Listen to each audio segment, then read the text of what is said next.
তবে আল্লাহ রাব্বুল আলামিন সূরাতুল আসরের মধ্যে যে 4 দফা কর্মসূচির কথা বলেছেন, 1 নাম্বার কর্মসূচির নাম হলো ঈমান, 2 নাম্বার কর্মসূচির নাম হলো নেক আমল, 3 নাম্বার কর্মসূচির নাম হলো সত্যের উপদেশ দেওয়া, হকের উপরে থাকা এবং সত্যের উপদেশ দেওয়া, 4 নাম্বার কর্মসূচির নাম হলো সবর করা এবং অন্যকে সবরের উপদেশ দেওয়া।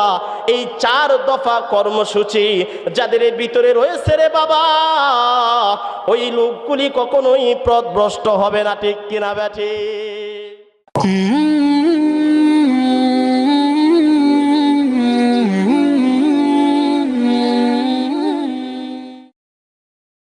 ইন্নাল হামদালিল্লাহ নাহমাদুহু ওয়া নাস্তাঈনুহু ওয়া আস্তাগফিরুহু ওয়া নু'মিনু বিহি ওয়া নাতাওয়াক্কালু আলাইহি ওয়া না'উযু বিল্লাহি মিন শুরুরি আনফুসিনা ওয়া মিন সাইয়্যাতি আ'মালিনা। من يهده الله فلا مضل له ومن يضلله فلا هادي له وأشهد أن لا إله إلا الله وحده لا شريك له وأشهد أن سيدنا وسندنا وحبيبنا وشفيعنا وطبيبنا وطبيب قلوبنا وأولانا ومولانا محمدا عبده ورسوله الذي أرسله بالحق إلى الخلق بشيرا ونذيرا وداعيا إلى الله بإذنه وسراجا وقمرا منيرا. أما بعد فأعوذ بالله من الشيطان الرجيم. بسم الله الرحمن الرحيم. والعصر إن الإنسان لفي خسر إلا الذين آمنوا وعملوا الصالحات وتواصوا بالحق وتواصوا بالصبر. وقال النبي صلى الله عليه وسلم المسلم من سلم المسلمون من لسانه ويده أو كما قال عليه الصلاة والسلام. آمنت بالله مولانا العظيم وصدق رسوله النبي الكريم ونحن على ذلك من الشاهدين والشاكرين والحمد لله رب العالمين.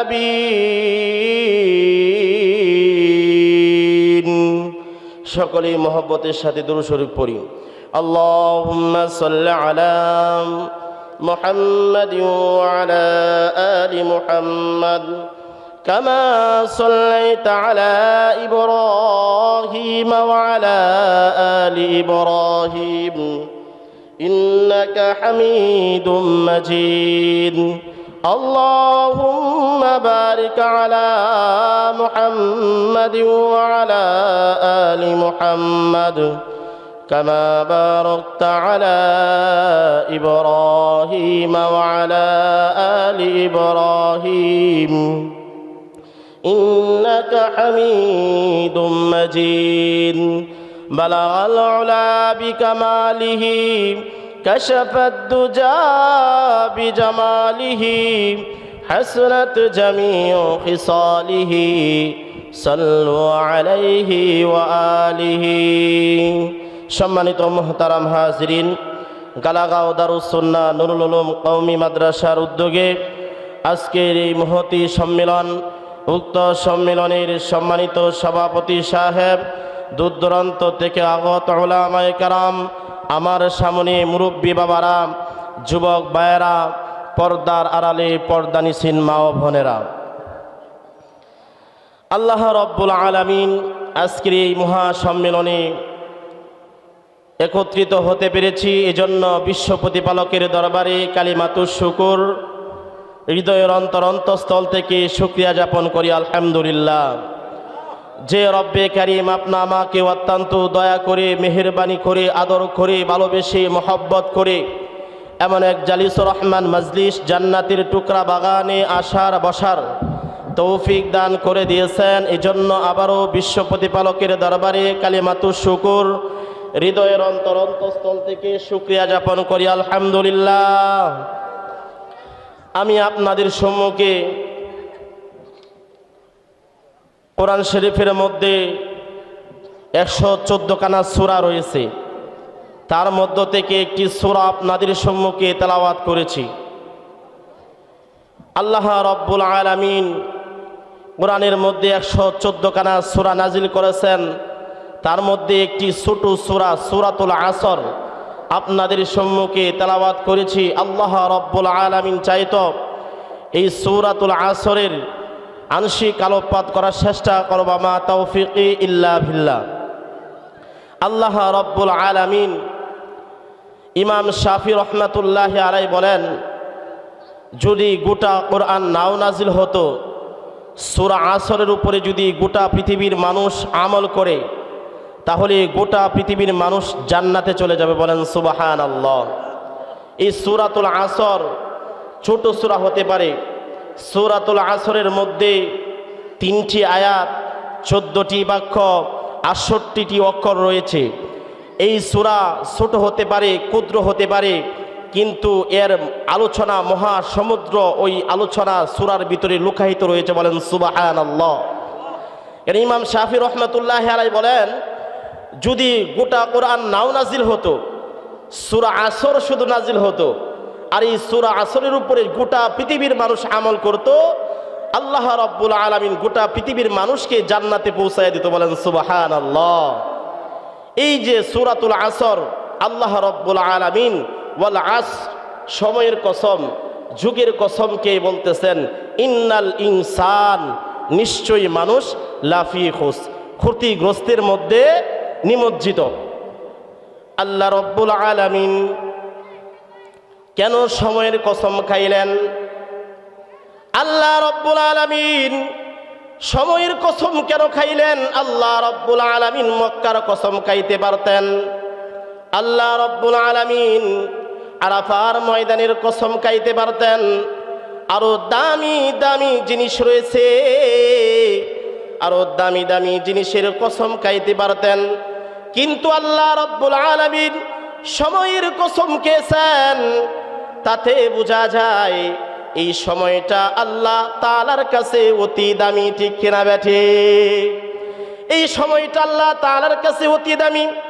আল্লাহ যেমন বাদশাহ, কথার জগতে কথাটাও আল্লাহর, কথাটাও বাদশাহ, ঠিক কিনা বেঠে?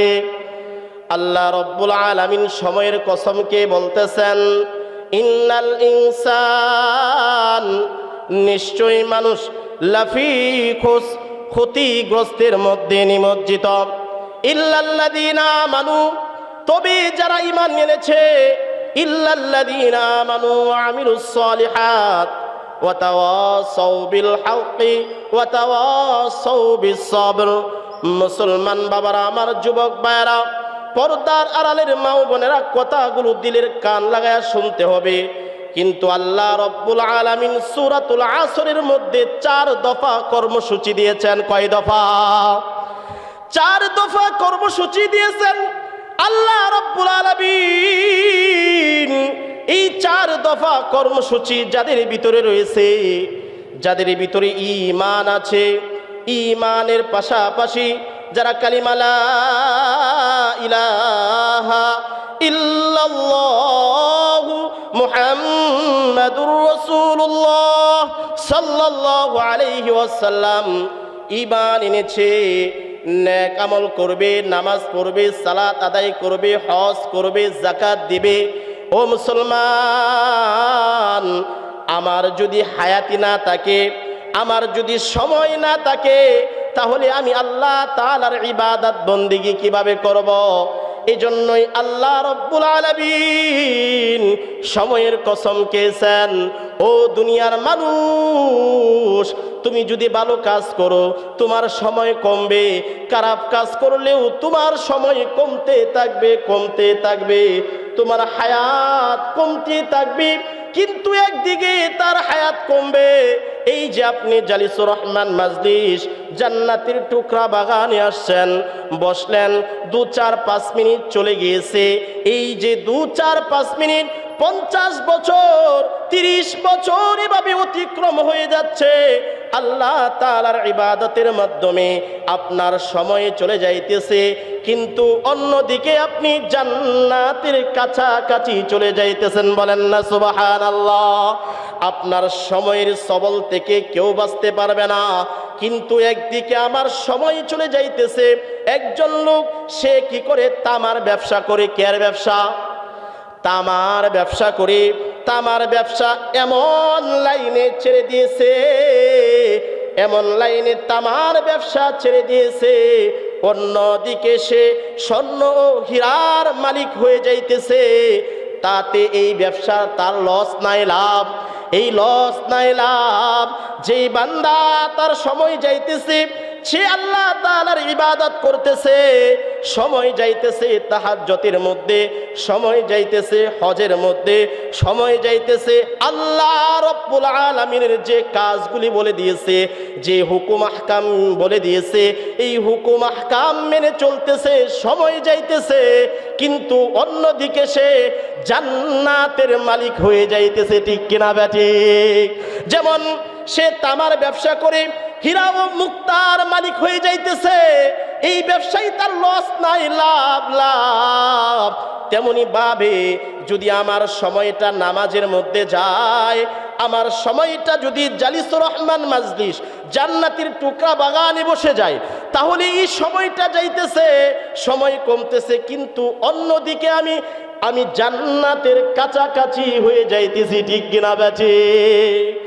আর যেই লোক নাকি আল্লাহ তাআলার হুকুম আহকাম মেনে চলে না, যেই লোক নাকি নামাজ রোজার দাঁড়ে না, যেই লোক নাকি হুজুরদের কথাবার্তা তার ভালো লাগে না, তার সময় কমতেছে, সময় কিন্তু আমারও কমতেছে। যে আল্লাহ তাআলার হুকুম আহকাম মেনে চলবে না, তার সময় কমতেছে। কিন্তু কবরদান কবরদান, তার সময় যে কমতেছে, একদিকে তার সময় কমতেছে, হায়াত কমতেছে, অন্যদিকে সে জাহান্নামের কাছাকাছি হয়ে যাইতেছে। ঠিক কিনা ব্যাঠিক? এই জন্যই আল্লাহ রাব্বুল আলামিন বলেছেন, ওয়াল আস, যুগের কসম, যুগের কসম, কালের কসম, ইন্নাল ইনসান, নিশ্চয়ই মানুষ লাফি খোস, ক্ষতিগ্রস্তের মধ্যে। তবে আল্লাহ রাব্বুল আলামিন সূরাতুল আসরের মধ্যে যে 4 দফা কর্মসূচির কথা বলেছেন, 1 নাম্বার কর্মসূচির নাম হলো ঈমান, 2 নাম্বার কর্মসূচির নাম হলো নেক আমল, 3 নাম্বার কর্মসূচির নাম হলো সত্যের উপদেশ দেওয়া, হকের উপরে তাকা এবং সত্যের উপদেশ দেওয়া, 4 নাম্বার কর্মসূচির নাম হলো সবর করা এবং অন্যকে সবরের উপদেশ দেওয়া। এই 4 দফা কর্মসূচি যাদের ভিতরে রয়েছে রে বাবা, ওই লোকগুলি কখনোই পথভ্রষ্ট হবে না। ঠিক কিনা ব্যাঠি? মুসলমান বাবারা আমার, একটা ফিকহি মাসালা বললে আপনারা বুঝতে পারবেন সময়টা যে কত দামি, সময়টা যে কত দামি। একটা ছোট ফিকহি মাসালা বললেই আপনারা বুঝে আসবে, বিষয়টা ক্লিয়ার হয়ে যাবে। একটি বাচ্চা যখন মার গর্ভে থাকে, মার গর্ভে থাকা অবস্থায় যখন বাচ্চাটা ইন্তিকাল করে, বাচ্চাটা মারা যায়, বাচ্চাটা মারা যাওয়ার পরে ওই বাচ্চার শুধু গোসল হয়, কাফন চড়ানো, মোটামুটি ভাবে একটা কাপড় পেঁয়াজ দিয়া ওই বাচ্চাকে গর্তের ভিতরে রাইখা দিলেই চলে। কিন্তু একটি বাচ্চা মার গর্ভ থেকে দুনিয়াতে আসলো, উহ আহ শব্দ করলো, এক সেকেন্ড হায়াত পাইল। এক সেকেন্ড হায়াত পাওয়ার কারণে আমি আজিজুল হক আইয়ুবী যদি মারা যায়, আমাকে যেমন গোসল দেওয়া হবে, আমাকে যেমন কাফন চড়ানো হবে, আমার জন্য গুরুস্থান করা হবে। এক সেকেন্ড হায়াত পাওয়ার কারণে বাচ্চাটাকে এভাবে গোসল দিতে হবে, বাচ্চাটাকে এভাবে কাফন চড়াতে হবে, এই বাচ্চাটাকে আবার দাফন কাফন। 30 বছর একজন লোক মারা গিয়েছে, ঠিক সেম এভাবে তাকে দাফন কাফনের কাজ করতে হবে, ঠিক কিনা ব্যাটি? যে বাচ্চাটা মার গর্ভে মারা যায়, তার কোনো জানাজা নাই, তার কোনো এরকম ভাবে পুরুষ মারা গিয়েছে 3 কাপড়, বাচ্চা যদি মেয়ে হয় তাহলে 5 কাপড়, এরকম কোনো বিধিবিধান নাই। এক সেকেন্ড হায়াত পাওয়ার কারণে, এক সেকেন্ড হায়াত পাওয়ার কারণে বাচ্চাটা জানাজা পাইল, আবার 3 কাপড় পাইল যদি পুরুষ হয়, আর মেয়ে যদি হয় তাহলে 5। মেয়ে যদি হয় এক সেকেন্ড হায়াত পাওয়ার কারণে কাপড় পাইল 5, জানাজা পাইল, আবার দাফন কাফনের ব্যবস্থা করতে হইল। তাহলে মুসলমান বাবারা, আল্লাহ রব্বুল আলামিন কেন মক্কার কসম খায় নাই, কেন মদিনার কসম খায় নাই? আল্লাহ রব্বুল আলামিন সময়ের কসম খেয়েছেন রে বাবা। সময়টা হলো মেইন। সময় যদি না থাকে, আমার হায়াত যদি না থাকে, তাহলে আমি আল্লাহর ইবাদত কিভাবে করব? আমার হায়াত যদি না থাকে, তাহলে আমি বাইতুল্লাহ কিভাবে যাব? আমার হায়াত যদি না থাকে, তাহলে আমি মক্কায় কিভাবে যাব? আমার হায়াত যদি না থাকে, আমি তাহাজ্জুদ কিভাবে পড়ব? আমার হায়াত যদি না থাকে, তাহলে আমার প্রতিবেশীর হক কিভাবে আদায় করব? অর্থাৎ হায়াত নাই, আমার কিছুই নাই, কিছুই নাই, কিছুই নাই। আল্লাহ রব্বুল আলামিন এই জন্য সময়ের কসমকে বলতেছেন, ওয়াল আসর ইন্নাল ইনসান, নিশ্চয় মানুষ লাফি খুস, ক্ষতিগ্রস্তের মধ্যে নিমজ্জিত। কিন্তু 4 দফা কর্মসূচি। 1 নাম্বার কর্মসূচির নাম কি ভাই? জুড়ে বলতে হবে। 1 নাম্বার কর্মসূচির নাম কি? ঈমান। 1 নাম্বার কর্মসূচির নাম হলো ঈমান। যারা পরিমাণ যদি ঈমান নিয়া অন্ধকার কবরে যেতে পারো রে ভাই, তাহলে আল্লাহ রব্বুল আলামিন এই দুনিয়া নয়, এই দুনিয়া নয়, 10 দুনিয়ার সমতুল্য একটি জান্নাত তোমাকে আল্লাহ রব্বুল আলামিন দিয়ে দিবে। বলেন না সুবহানাল্লাহ। আর ঈমানের পরে নেক আমল। ইন্নাল্লাহা আশতারা মিনাল মুমিনিনা আনফুসাহুম ওয়া আমওয়ালাহুম বিআন্না লাহুমুল জান্নাহ ইকাতিলুনা ফি সাবিলিল্লাহি ফায়ুকতালুনা ওয়া ইউকতালুন। যে ওই মুমিনের জান ও মাল আমি ক্রয় করে নিলাম জান্নাতের বিনিময়ে। বলেন সুবহানাল্লাহ। আল্লাহ রাব্বুল আলামিন আবার আপনার জান ও মাল ক্রয় করে নেবে জান্নাতের বিনিময়ে। আপনারা পাশের বাজার রয়েছে, বাজারে যখন আপনি যাবেন 100 টাকা দিবেন, আপনাকে তরকারি দিবে, 200 টাকা দিবেন, আরো কিছু তরকারি আপনাকে দিয়ে দিবে। আর যদি বলেন বাবারে আমার কাছে টাকা নাই, বলে আমার কাছে জিনিস আসবাব পাত্র কোনো কিছুই নাই, আপনাকে দেওয়া যাবে না। যদি জান্নাতে যেতে চাও, শর্ত হলো ঈমান, নেক আমল করতে হবে, আমরু বিন নাহি আনিল মুনকার, সৎ কাজের আদেশ অসৎ কাজের নিষেধ করতে হবে। 4 নাম্বার সবর করতে হবে, ধৈর্য ধারণ করতে হবে, ঠিক কিনা বেটে? আলামিন বলেন ওয়াস-সাবরু সাওয়াবুহুল জান্নাহ। আল্লাহ রব্বুল আলামিন একটা সবরের বদলতে আল্লাহ রব্বুল আলামিন জান্নাত দিয়ে দিবে। বলেন না সুবহানাল্লাহ। কি বলেছেন আল্লাহর হাবিব বিশ্ব নবী রাহমাতুল লিল আলামিন বলেন, সবর করো, ধৈর্য ধারণ করো। আল্লাহ রব্বুল আলামিনের কাছে আল্লাহর হাবিব বলে, ওগো আল্লাহ, আপনি আমাকে ক্ষুধার্ত রাখবেন, আমি সবর করব, ধৈর্য ধারণ করব, আর আপনি আমাকে পান করাইবেন, আমি রাসূল শুকরিয়া আদায় করব, আলহামদুলিল্লাহ। বলেন না সুবহানাল্লাহ।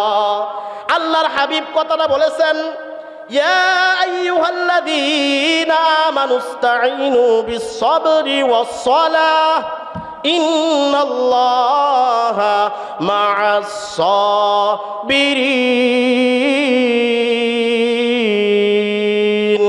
হে ঈমানদারগণ, সবর ও সালাতের মাধ্যমে আমার কাছে সাহায্য প্রার্থনা করো। কিসের মাধ্যমে? সবর ও সালাতের মাধ্যমে। কার কাছে সাহায্য প্রার্থনা করব? জুড়ে বলতে হবে, কার কাছে? আল্লাহর কাছে সাহায্য প্রার্থনা করতে হবে। সবর ও সালাতের মাধ্যমে ঈমানদারদেরকে ডাক দেয়া বলতেছে, সবর ও সালাতের মাধ্যমে আমার কাছে সাহায্য প্রার্থনা করব। আল্লাহ তাআলার কাছে আমার ছেলের প্রয়োজন, কার কাছে চাইবো? আল্লাহর কাছে চাইতে হবে। আল্লাহ, আমার ছেলে সন্তানের প্রয়োজন, আমার মেয়ে সন্তানের প্রয়োজন। আল্লাহ হলো ছেলে দেনওয়ালা, আপনার রিজিকের প্রয়োজন। আল্লাহ হলো রাজ্জাক। আল্লাহ রাব্বুল আলামিনের কাছে চান। আল্লাহ রাব্বুল আলামিন তো বলতেছে, সবর ও সালাতের মাধ্যমে আমার কাছে সাহায্য প্রার্থনা করো। আল্লাহ রাব্বুল আলামিন সবর ও সালাতের মাধ্যমে যদি আল্লাহর কাছে চাইতে পারি, আল্লাহ রাব্বুল আলামিন বলেন, ইন্নাল্লাহা মা'আস সাবিরিন। আল্লাহু আকবার। যে ধৈর্য ধারণকারীদের সঙ্গে আমি আল্লাহ আছি। আল্লাহু আকবার, আল্লাহু আকবার। যারা ধৈর্য ধারণ করবে, সবর করবে, তার সঙ্গে কে থাকবে? আরে জুড়ে বলতে হবে, কে থাকবে? আল্লাহ আমার সঙ্গে যদি থাকে, আল্লাহ যদি আমার হয়ে যায়, আল্লাহ যদি আমার হয়ে যায়, দুনিয়ার যাবতীয় যা কিছু আছে সব যদি আমার না হয়, কেউ যদি আমার পক্ষে না থাকে, আল্লাহ রব্বুল আলামিন যদি আমার পক্ষে হয়ে যায়, তাহলে আমার গোটা পৃথিবী এবং আল্লাহ আমার হয়ে গেছে। বলেন না ঠিক কিনা? যে মালিক, জমিনের মালিক আল্লাহ, আসমানের মালিক আল্লাহ, এই মালিক যদি আমার পক্ষে হয়ে যায়, তাহলে কিন্তু আমার সব হয়ে গেছে। আর গোটা পৃথিবী সব আমার হয়ে গেল, কিন্তু আমার মালিক আল্লাহ, আমার রাসূল সাল্লাল্লাহু আলাইহি ওয়াসাল্লাম আমার পক্ষে নাই, তাহলে কিন্তু আমার অবস্থা বড় খারাপ। আমার অবস্থা বড়ই খারাপ হয়ে যাবে। কেন? আল্লাহ, আল্লাহর রাসূল সাল্লাল্লাহু আলাইহি ওয়াসাল্লামের ভালোবাসা নিয়ে যদি অন্ধকার কবরে যেতে পারো রে ভাই, আল্লাহর রাসূল সাল্লাল্লাহু আলাইহি ওয়াসাল্লামের ভালোবাসা নিয়ে যদি অন্ধকার কবরে যেতে পারি রে ভাই, তাহলে আমার কবরটা হয়ে যাবে জান্নাত। বলেন না সুবহানাল্লাহ। এই যে কোরআনুল কারীম তেলাওয়াত করলাম, কুরআনুল কারীমের মধ্যে আল্লাহ রাব্বুল আলামিন 6666 খানা আয়াত দিয়েছেন। কিতাবের মধ্যে পড়ছি 6236টা আয়াত। যদিও আমরা বাপ দাদা থেকে শুনে আসছি 6666টা আয়াত, ঠিক কিনা ব্যাঠিক? কিন্তু আমরা কিতাবের মধ্যে দেখছি 6236টি আয়াত। মুসলমান বাবারা 2636টি আয়াত বলে নিলাম।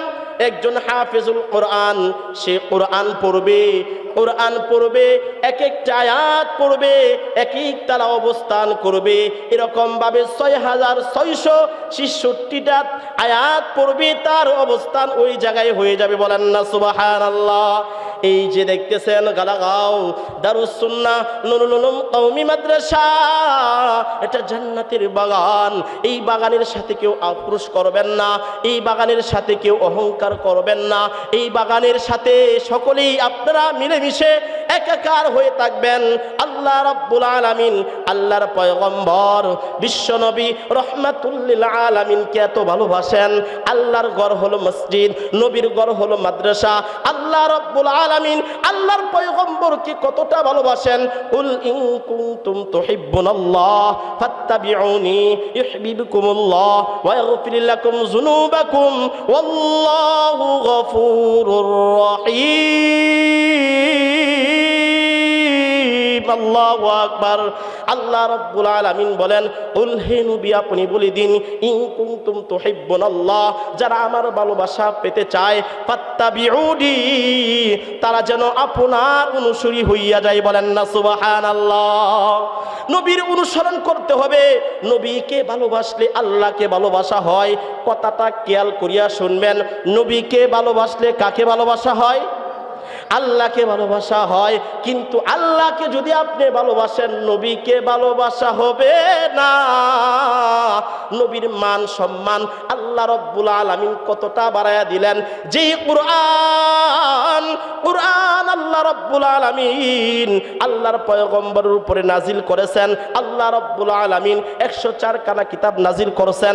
103 খানা কিতাব হলো কিতাবুল্লাহ। একটি কিতাব হলো যার নাম কালামুল্লাহ। আল্লাহু আকবার। একটি কিতাব হলো কালামুল্লাহ।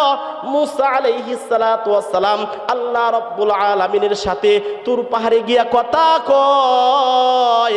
আল্লাহ রাব্বুল আলামিন বলে আমার কিছু পাগল বান্দা দুনিয়াতে থাকবে, আমার সাথে কথা বলতে চাইবে, তখন আমার কালাম তেলাওয়াত করবে, আমি রব্বে কারিমের সাথে কথা হয়ে যাবে। বলেন না সুবহানাল্লাহ।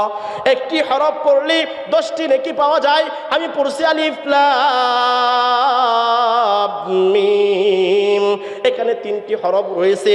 এই 3টি হরফে আমি 30 নেকি পেয়ে গেছি। আপনারা যারা এখানে শুনেছেন আপনারা সকলেই 30 নেকি পেয়ে গেছেন। বলেন সুবহানাল্লাহ। পৃথিবীর মধ্যে এমন কোনো গ্রন্থ নাই, এমন কোনো কিতাব নাই যে একটি হরফ পড়লে 10টি নেকি পাওয়া যায়। কিন্তু মহাগ্রন্থ আল কোরআন এমন এক গ্রন্থ আল্লাহ রাব্বুল আলামিন আমার নবী সরকারে দো আলম নবী বিশ্ব নবী রহমাতুল লিল আলামিনের উপরে অবতীর্ণ করেছেন, নাজিল করেছেন। আল্লাহ রাব্বুল আলামিন 103 খানা কিতাব বাইন্ডিং কইরা, লিখিত আকারে বাইন্ডিং কইরা জিবরাইলকে বলেছে, ও জিবরাইল যাও যাও যাও তাওরাত নিয়ে যাও। জিবরাইল আলাইহিস সালাতু ওয়াস সালাম তাওরাত নিয়ে মুসা আলাইহিস সালাতু ওয়াস সালামের কাছে গেলেন। মুসাকে বললেন এই না তাওরাত কিতাব আল্লাহ রাব্বুল আলামিন পাঠাইছেন। মুসা আলাইহিস সালাতু ওয়াস সালাম তাওরাত কিতাব মাথায় লইয়া তার কওমদের কাছে নিয়ে গেছেন। এরকম ভাবে জাবুর, ইনজিল, কোরআন এরকম ভাবে 103 খানা কিতাব লিখিত আকারে বাইন্ডিং কইরা আল্লাহ রাব্বুল আলামিন পয়গম্বরদের কাছে পৌঁছায়া দিয়েছেন। কিন্তু একটি কিতাব যেটার নাম হলো কোরআন, কোরআন আল্লাহ রাব্বুল আলামিন আল্লাহর হাবিব বিশ্ব নবী রহমাতুল লিল আলামিনের কাছে এরকম ভাবে লিখিত আকারে পাঠাই নাই, বাইন্ডিং কইরা পাঠাই নাই। আল্লাহ রাব্বুল আলামিন জিবরাইলের মাধ্যমে সিনার উপরে নাজিল করেছে। বলেন সুবহানাল্লাহ। আল্লাহর হাবিব বিশ্বনবী রাহমাতুল লিল আলামিন বলেন ওগো আল্লাহ, আল্লাহর হাবিব যখন আয়াত পায় তখন পড়তে থাকে আলহামদুলিল্লাহি রাব্বিল আলামিন আর রহমানির রহিম, এরকম ভাবে পড়ে আর পড়ে আল্লাহ রাব্বুল আলামিন ডাক দেয়া বলে, ও আল্লাহর রাসূল সাল্লাল্লাহু আলাইহি ওয়াসাল্লামকে ডাক দেয়া বলে, পেয়ারা হাবিব আপনাকে পড়তে হবে না, আপনাকে পড়তে হবে না। আল্লাহর হাবিব বিশ্বনবী রাহমাতুল লিল আলামিন ডাক দেয়া বলে, ওগো আল্লাহ, আগে যে কিতাবগুলি আপনি নাজিল করেছেন লিখিত আকারে বাইন্ডিং কইরা আপনি পাঠায়া দিয়েছেন, কিন্তু আমাকে লিখিত আকারে দেন নাই, আমাকে এইভাবে নাজিল করে দিয়েছেন। আমি যদি না পড়ি, আমার কলব থেকে যদি একটি আয়াত মুছে যায়, আমার কলব থেকে যদি একটি আয়াত ভুলে যায়, তাহলে আমার উম্মতেরা এই আয়াত থেকে বঞ্চিত হয়ে যাবে। আল্লাহ রাব্বুল আলামিন বলে, ও হাবিব আপনি বলবেন না, কোরআন আমি নাজিল করেছি, কোরআনের হেফাজত আমি আল্লাহ স্বয়ং নিজে করব। বলেন না সুবহানাল্লাহ। আল্লাহ রাব্বুল আলামিন বলেন ইন্না নাহনু নাযালনা যিকরা ওয়া ইন্না লাহু লাহাফিজুন, কোরআন আমি নাজিল করেছি, কোরআনের হেফাজত আমি স্বয়ং আল্লাহ করব। বলেন না সুবহানাল্লাহ। যদি আগুন লেগে পুড়ে যায় সমস্ত বইয়েরই দোকান, তবে বিশ্ব থেকে হারাবে না পবিত্র কোরআন। কোরআন যেমন আছে তেমন রবি হইবে না প্লান, তবে বিশ্ব থেকে হারাবে না পবিত্র কোরআন। ঠিক কিনা বেঠে? কোরআন কখনোই মিটে যাবে না। যারা যারা ষড়যন্ত্র করতেছে কুরআনকে বাংলাদেশ থেকে মিটিয়ে দিবে, সারা বিশ্ব থেকে কুরআনকে মিটিয়ে দিবে, তারাই মিটে যাবে। ঠিক কিনা বেঠে? নবীর শান মান মর্যাদা রক্ষা করার জন্য পৃথিবীর মানচিত্রে আবার যদি ওহুদের ডাক আসে, আবার যদি বদরের ডাক আসে, মাঠে ময়দানে বুকের তাজা রক্ত বিলিয়ে দিতে কে কে প্রস্তুত রয়েছে? দুটি হাত উত্তোলন করে আল্লাহকে দেখিয়ে দাও। মুসলমান ভাইয়েরা আমার, হজরত এসে গেছে, এখানে আমার আলোচনা করার টাইম নেই, বেল নেই, কথা কি বুঝছেন? তারপরে অনেক কথা বলে ফেলেছি আদবের খেলাফ। আল্লাহ রব্বুল আলামিন আমাকে আপনাদেরকে যেইগুলি কথা বলেছি আমল করার তৌফিক দান করুন। সকলে বলেন আমিন। আসসালামু আলাইকুম ওয়া রাহমাতুল্লাহি ওয়া বারাকাতুহু।